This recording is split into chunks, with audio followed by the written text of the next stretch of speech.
কুমিল্লা শহরের বাস্তব ঘটনার যুবক রিক্সা পায়া পায়া যে বাবা সন্তান রে পড়ালেখা করাইল, এই সন্তান যখন ঢাকায় গেল ইউনিভার্সিটিতে পড়ালেখা করলো, বড় লোকের মেয়ের সাথে তার পরিচয় হয়ে গেল, বড় লোকের মেয়েকে বিয়ে করলো। ভালো স্টুডেন্ট আছিল, সে অফিসের মস্ত বড় বস হলো। শ্বশুরে তারে বাসা দিয়ে দিল গুলশান। বাস্তব ঘটনা শুনাইতেছি, বাস্তব। গুলশান বাসা দিল, গুলশান বাসায় তাকে বউ নিয়া শ্বশুর বাড়ির সাথে তার খুব সম্পর্ক। কিন্তু যেই মা 10 মাস 10 দিন পেটে রাখলো, গ্রামে না খায়া থাকে, যেই বাবা তারে রিক্সায় করে করে স্কুলে আনতো নিত, ওই মা ওই বাবাকে ভুলে গেল। বছর যায়, গ্রামে আসে না, মাকে দেখতে আসে না। দুঃখিনী মা চোখের পানি ফলে ফলে কান্দে, রাস্তার দিকে তাকায় তাকায় খালি কই বাজান, কেমনে তুই মারে ভুলে গেলি, কেমনে ভুলে গেলি, কান্নাকাটি করে। কিন্তু সন্তান তো আসে না, ঈদের রাতেও বাড়িতে আসে না। মা অস্থির হয়ে গেছে, স্বামীকে পাঠিয়ে দিছে, একটু যাও, যায় শহরে যায় সন্তানরে একটু দেখে আসো। মানুষের মুখ থেকে শুধু শুনি আমার সন্তান মস্ত বড় অফিসার, নিজের বাড়ি নিজের গাড়ি। আমি তো মা, সন্তান মা ভুলতে পারে, কিন্তু মা কোনোদিন সন্তান ভুলতে পারে না। আওয়াজ দেয়া কোটি কিনা? পৃথিবীতে মায়ের মতো আপন কেউ হবে না, পৃথিবীতে মায়ের মতো আপন কেউ হবে না। তোমরা কোনোদিনও মায়েরই মনেতে কষ্ট দিও না, তোমরা কোনোদিনও মায়েরই মনেতে কষ্ট দিও না।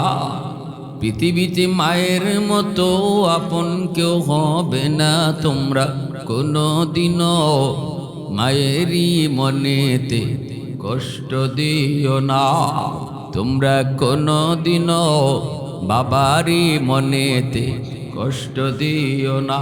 কত পাপী এমন আছে মাকে কষ্ট দেয়, মায়ের মনে কষ্ট দিয়ে অভিশাপ নেয়।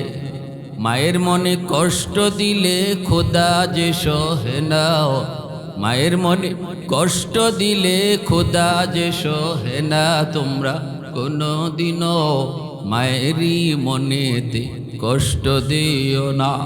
বাবা গিয়া হাজির গেইটের সামনে দারোয়ান আটকায় দিছে, কই যান? কয় অমুকের কাছে।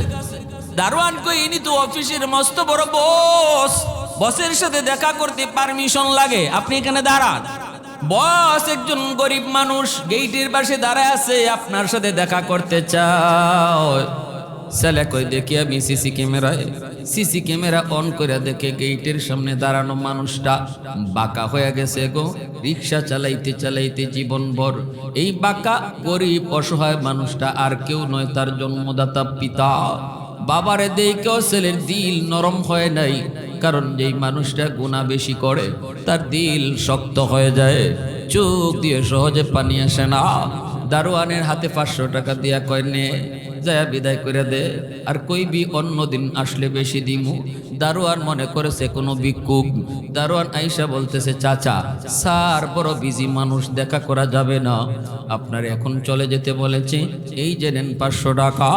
এমনি লোকটাই কয়, বাবা আমি ভিক্ষুক না রে বাবা, আমি ভিক্ষুক না, মনে হয় তোমার স্যারে আমারে চিনছে না। আমি ভিক্ষুক না রে বাবা, ভিক্ষা দিতে আসি না, আমি আমার সন্তানের চেহারাটা এক নজর দেখতে আইছি। দারোয়ান মাথায় হাত দিয়া মাটিতে বইরা বইয়া গেল, ডাক দিয়া কই, চাচা আপনি কি আমার স্যারের আব্বা? কয় হ। মনে হয় আমার ভূতে আমারে চিনছে না, একটু যায় কও আমি ভিক্ষুক না আমি তার বাবা। দারোয়ান কই, চাচা গো লাভ নেই গো চাচা, আমার স্যারে সিসি ক্যামেরায় তোমারে দেখছে, চিনছে। বাপ আল্লাহ কয়া ডাক দিয়া মাটিতে পড়া গেছে। বাবা ডাক দিয়া কই, মালিক বদুয়া দেই না, কারণ বাপ মা বদুয়া দিলে তোমার আরো সে বুঝি সরাসরি কবুল হয়ে যায়। আমার একমাত্র সন্তান বদুয়া দেই না আল্লাহ, কিন্তু দোয়া করি আমার সন্তানরে তুমি সঠিক বুঝটা দিও, ভুল পথে আছে ভুল পথ থেকে তুমি ফিরাই দিও। এই বইলা বাবা চোখের পানিটা ফালায়া টাকাটা দারোয়ানের হাতে দিয়ে আবার চলে আসলো। সারা রাস্তা আসে আর কান্দে, কারণ তিন ব্যক্তির দোয়া বদদোয়া সরাসরি আল্লাহর কাছে কবুল হয়ে যায়। সালাসাতুন দাওয়াতুম মুস্তাজাবাতুন লা শাক্কা ফিহ, দাওয়াতুল মাজলুম ওয়া দাওয়াতুল মুসাফির ওয়া দাওয়াতুল ওয়ালিদ আলা ওয়ালাদিহি। মজলুমের দোয়া বদদোয়া, মুসাফিরের দোয়া বদদোয়া, বাপ মার দোয়া বদদোয়া আল্লাহর কাছে সরাসরি কবুল হয়ে যায়। এজন্য বাড়িতে আসলো, বিবি সাহেব রাস্তার পাশে দাঁড়ায় রইছে, স্বামী আসবে সন্তানের খবর নিবে, দৌড় দিয়ে আদায় বিবি স্বামীকে জড়ায় দইরা কয়, স্বামী গো কও না আমার সন্তানের চেহারাটা কেমন। বাবা কথা বলতে পারে না, টুট মুখ কাঁপতেছে, চোখ থেকে দর দর করে পানি পড়ে, জড়ায় দইরা কয়, কও না আমার ছেলের কি হয়েছে, একটু কও, কান্দো কেন, কান্দো কেন, কও কও।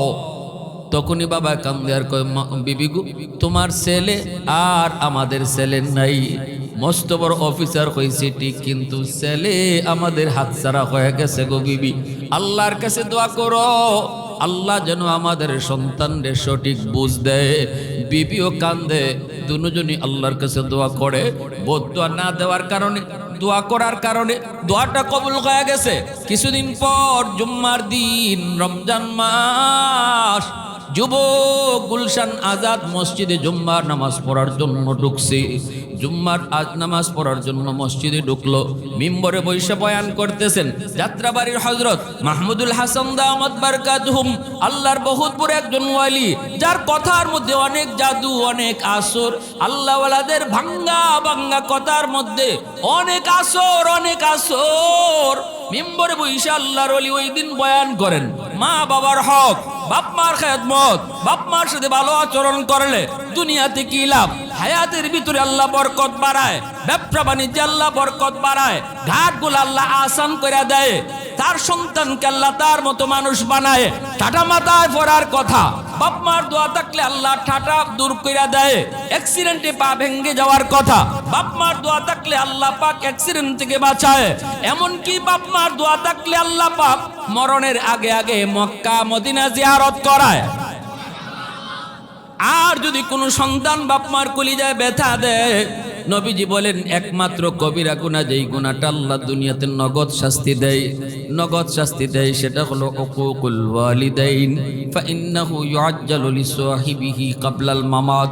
মৌতের আগে আগে বাপ মার সাথে যেই সন্তান খারাপ আচরণ করবে, মরণের আগে আগে আল্লাহ তারে নগদ শাস্তি দিবে দুনিয়াত। একমাত্র কবিরা গুনাহ, যেই গুনাহটার শাস্তি আল্লাহ দুনিয়াতে নগদ দেয়, যেই সন্তানে মা বাবারে খাওয়ায় না, বাপ মারে আলগা কইরা দেয়, মার সাথে খারাপ আচরণ করে। এই কথা কইয়া যুবক যখন মসজিদের ভিতরে আল্লাহর ওলির বয়ান শুনতেছে, জীবনে কোনোদিন এমন বয়ান যুবক শুনে নাই। প্রতিটা কথা যায় তার দিলের মধ্যে তীরের মতো যায় লাগতেছে। যুবক মনে মনে ভাবতেছে, হুজুর তো আমারই কইতেছে সব, হুজুর তো সবগুলি কথা আমারই কয়, আমারই কয়।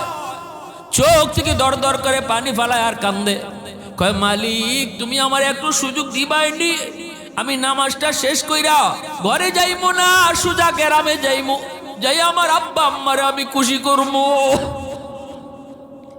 নামাজ শেষ করে যুবক মার জন্য শাড়ি কিনলো, বাবার জন্য লঙ্গি কিনলো, বিভিন্ন রকমের ইফতারি লইয়া গ্রামের দিকে যায়। আর যুবক কান্দে, সারা রাস্তা কান্দতে কান্দতে যায়।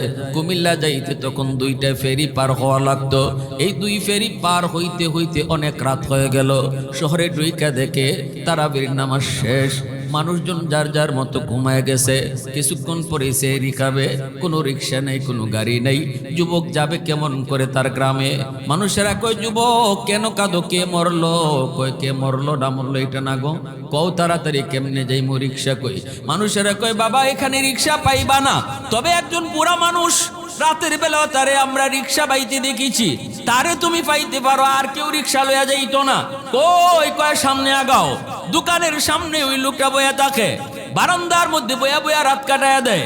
শীতের কষ্ট, গ্যারেজে রিক্সা রাখে না, ভাড়া দিতে পারবে না। গ্রামে তার বউ বিছানায় পড়া অসুস্থ, ওষুধ নিয়ে যাইতে হয় তার, আর কেউ নাই। এই লোকটারে আমরা কষ্ট করতে দেখেছি।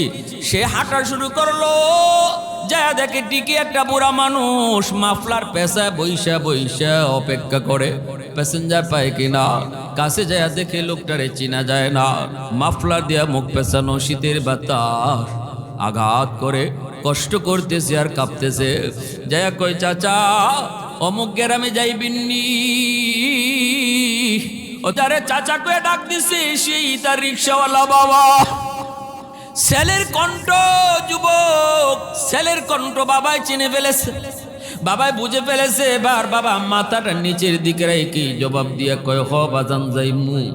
চেহারা দেখায় না, কারণ সন্তানের কণ্ঠ বাপ মা কোনোদিন ভুলে না। যখনই কইছে হ বাবা যাইমু, ছেলে কয় কত টাকা ভাড়া দেওয়া লাগবে। বলতেই লোকটা কান্না শুরু করে দিছে। কান দেয়ার কয়, বাজান রে, জীবনে কতদিন কতবার তোমার রিক্সায় উঠাইছি, কোনোদিন বাবায় ভাড়া নেই। আজকে বুঝি বাবারে ভাড়া দিতে চাও, আজও তোমার কাছ থেকে ভাড়া নিব না। এই কথা বলতেই যুবক জড়ায় দইরা মাফলারটা সরায় ফেলছে। টান দিয়া মাফলার সরায়া দেখি তার বাবা বুকে জড়ায় ধরে কান্না শুরু করেছে। বাবা সন্তানরে কোলে উঠে নিছে। তাড়াতাড়ি গ্রামে গিয়া আম্মা কয়া ডাক দিতে দেরি, অসুস্থ মা সাথে সাথে সুস্থ হইতে দেরি হয় নাই। এজন্য বলি আল্লাহ পাক কেন কইতেছে, এ দুনিয়ার সন্তান যখনই আমি আল্লাহর কাছে দোয়া করবি, শিশুকালের কথাটা আমি আল্লাহর ইয়াদ করাইছি। আমার তো ইয়াদ আছেও, আমি দেখতে চাই তোর কদ্দুর ইয়াদ আছে। সুবহানাল্লাহ। রব্বির হামহুমা কামা রব্বায়ানি সগীরা। নগদ শাস্তি আল্লাহ দুনিয়াতে দেয়, আর যারা বাপ মারে খেদমত করে আল্লাহ তাদেরকে দুনিয়াতেই পুরস্কার দেয়। করাচির হজরত হাকিম আক্তার সাহেব রাহিমাহুল্লাহ করাচির জামে মসজিদে নামাজ পড়েন। দেখেন একজন যুবক বড় সুন্দর করে নামাজ পড়ছে, খুব সুন্দর করে নামাজ পড়ছে।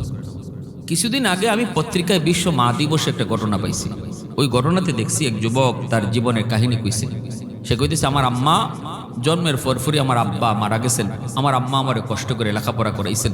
আমি যখন একটু বুঝ হইছে তখন স্কুলে যাই, মা লইয়া যাই, মায় আনুন, তখন দেখি মার একটা চোখ নাই। মার একটা কি নাই? চোখ নাই। আমি ভয় পাইতাম, ক্লাসমেটরাও ভয় পাইতো, কইতো তোর আম্মারে আইতে দিস না। আমি আম্মারে নিষেধ করতাম, মা নিষেধ মানতো না, আমারে দেখতে স্কুলে যাইতো। কলেজ শেষ করেছি, ঢাকায় গেছি। আমি ঢাকায় গিয়া সুন্দরী মেয়ের খপ্পরে পইরা ভালোবাসায় কইরা বিয়ে করে ফেলছি। বউ নিয়ে বাসায় থাকি, মারে ভুইলা গেছি। মানুষের কাছ থেকে মা ঠিকানা লইয়া আমার বাসায় আইছে। দরজার সামনে নক করেছি, দরজা কইলা দেখি মা। আমি মারে তখন দেখে আমার মাথা গরম হয়ে গেছে। আমি বলতেছি, মারে একটা চোখ তোমার নাই, দেখলে ভয় লাগে। স্কুল জীবনেও তোমারে নিষেধ করতাম, নিষেধ মানতা না। আজকে বিয়ে কইরা বউ আনছি, আমার বউ যদি দেখে তোমার চোখ নাই, যে ডর করে বউও ভয় পাইব, কেন আইছো? নাউজুবিল্লাহ জোরে বলেন। মা তখন দরজার সামন থেকে আওয়াজ দেয়া কয়, বাবা মনে হয় দুনিয়ায় বেশি দিন বাঁচবো না রে, মন চাইছে বাঁচার আগে একটু তোরে এক নজর দেখা যাই। যেই সন্তানের কারণে আমি জীবন যৌবন সব শেষ করেছি। আমার বাবা এসেছে, ভাই এসেছে, আমাকে নিয়ে অন্যত্র বিয়ে দেবে, আমি যাই নাই। আমি কইছি আল্লাহ আমার একটা মানিক দিছে, মানিকের চেহারা দেখে জীবন যৌবন কাটায় দেব। ঠিক আছে বাবা, সুখে থাক, আমি ঘরে ঢুকবো না কইয়া মা চলে গেছে। কিছুদিন পর ওই যুবক পাশের গ্রামে গেছে একটা অনুষ্ঠানে। কয় পাশের গ্রামে যখন আইলাম নিজের মারে একটু দেখে যাই। বাড়িতে আয়া দেখে দরজা বন্ধ। মা কয়া ডাক দিছে, কেউ দরজা খুলে না। একটা মেয়ে দরজাটা খুলছে। দরজাটা খোলার পর কইতেছে, আম্মা কই? মেয়েটা কয়, আপনি এই বাড়ির সাহেব? কয়, হ। আপনার আম্মা এক সপ্তাহ আগে দুনিয়া থেকে বিদায় হয়েছেন। যাবার আগে আমার কাছে একটা চিঠি লিখে গেছেন আর বলছেন কোনদিন যদি আপনি আসেন যেন চিঠিটা দেই। এই নেন মার হাতের চিঠি। যুবক চিঠিটা খুইলা দেখে মায় লেখছে, বাজান রে, কোন দিন মার খোঁজ নিতে গ্রামে আইবা জানি না, তবে মরার আগে মা একটা কথা তোমারে জানায় যাই, যেটা জীবনে কোনো দিন মায় তোমারে কই নেই। মার একটা চোখ আসলো না বিদায় তুমি ভয় পাইতে, ঘৃণা করতে, কিন্তু কোনোদিন জিজ্ঞেস করো নাই মা গো চোখটা তোমার কি হইছে। শিশুকালে তোমার টাইফয়েড জ্বর হয়েছে, ডাক্তারের কাছে নেছি, ডাক্তার কয় তোমার একটা চোখ নষ্ট হয়ে গেছে, এই চোখটা উঠে যদি আর একটা চোখ এখানে লাগানো না হয় তোমার দুটো চোখ নষ্ট হয়ে যাবে।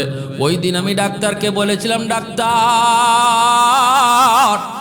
আমি মার দুটা চোখ লাগলে নিয়ে যাও, তবু আমার সন্তানের চোখ বাঁচাও। ওই দিন মার চোখ নিয়ে তোমার চোখ বাঁচানো হয়েছে রে বাজান। তোমার যে চোখ, এই চোখটাই হলো মার চোখ। ওই সময় সন্তান বিছানায় না, সন্তান মাটিতে পড়ে গড়াগড়ি করে কান্দে। এজন্য বলি যুবক, ভালো করে মনে রাখো, যতদিন বাপ মা দুনিয়াতে আছে বাপ মার সেবা করো, বাপ মার দোয়া নেও। যেই সন্তান মা বাবার দোয়া নিয়ে রাস্তাঘাটে চলবো, বিপদ আপদ থেকে আল্লাহ হেফাজত করব। এই যে লাইট লাগাইলাছে, এই লাইট জ্বলবে না যতক্ষণ পাওয়ার হাউস থেকে লাইন ওকে না করব।